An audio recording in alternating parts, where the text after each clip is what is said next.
The Bible says that God neither slumbers nor sleeps. So lona that think that you can make umuntu atshwara ke boroko nje fela bo bong bo hectic letsatsi kaofela o ska kgona ho rapela. Another what makes you think gore God is motioned to any kind of activity by dithapelo tsaka. The Bible says pray without ceasing. The Bible indeed says the effective fervent prayer of a righteous man avails much. That prayer without ceasing and that effective fervent prayer of a righteous man availing much is evidence of faith.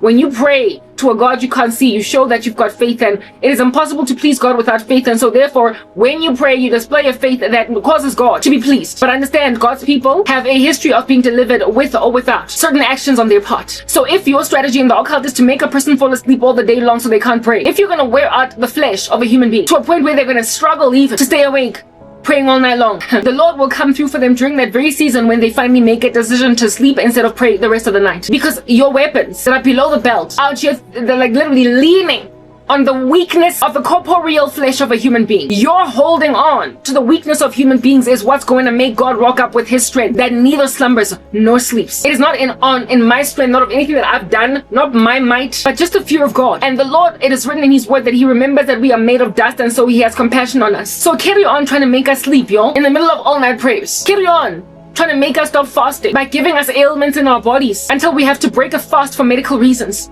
And they think that that's the reason why you're going to get through to the church, why you're going to finally put a hole in our jacket, why you're going to finally put a hole in our kidney and in our liver, why you're going to finally put us on chemotherapy because you've given us cancer.